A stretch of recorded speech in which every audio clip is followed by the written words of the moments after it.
I was 12 years old, and when I was 12 years old, all I wanted was to be cool.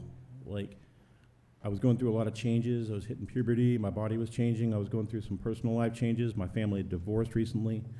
I was moving to a new house with my stepfather, soon to be, and everything was changing, but all I wanted was to be cool.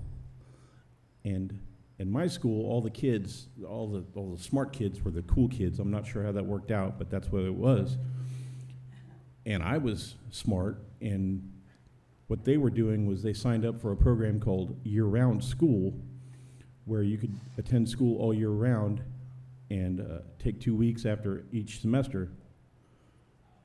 And so I signed up for that as well, and ended up being me and 30 kids with 2 teachers for an entire school year, the 6th grade. Over time, we developed a really close relationship with each other and with our 2 teachers, Mrs. Novichesky, aka Miss Nova, and Mrs. Robbins. And Mrs. Nova, everyone loved her. She was perfect. She was a mom. Her oldest child was a freshman in high school, so she treated us like we were her children.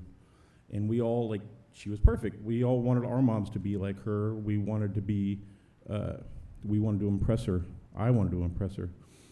And unfortunately, Mrs. Robbins was everything that Mrs. Novichesky was not. Mrs. Robbins she worked very hard at our job. Nobody hated her. I don't remember that. But you could tell that we were a job to her. Whereas this Miss Nova loved us. She loved being around kids.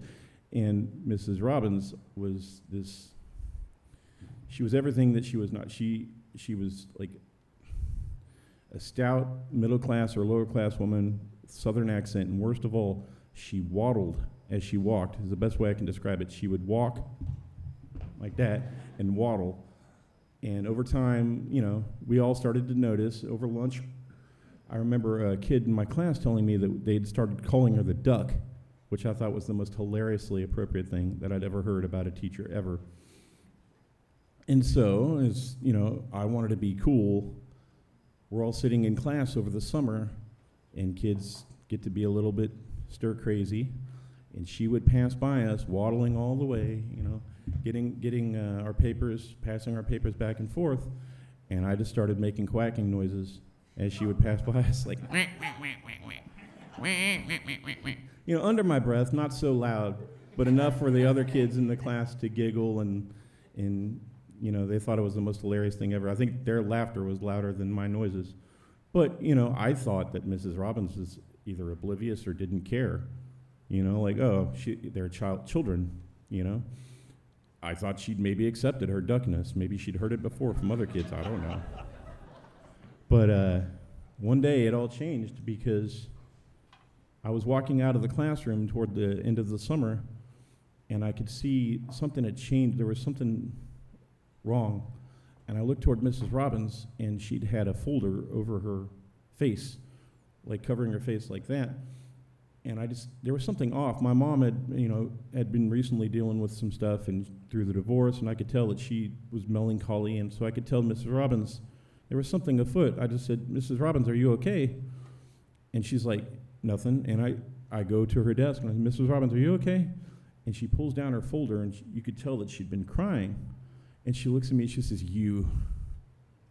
And I'm like, what did I do?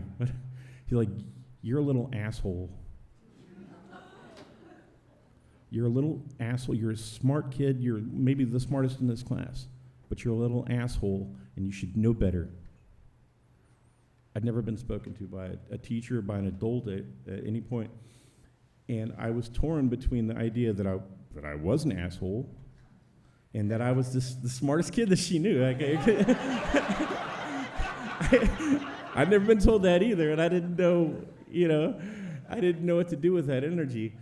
But she walks out, and I just felt like I was shocked. I was ashamed. It was like, oh, maybe she was right. Maybe that if I'm as smart, I always thought I was a good kid, but if I was as smart as she thought I was, that I didn't have any excuse to be an asshole. And that lesson has sort of conveyed in me since then I didn't really repair things with Mrs. Robbins. I think that she hated me. I never spoke to her again after. But since then, in that moment, I've made an effort. I don't like bullying. I don't like talking down to people. I don't like taking my bad day out on others. And I really try to make an effort to not be an asshole. And I'd like to thank Mrs. Robbins for that. I've never quacked again.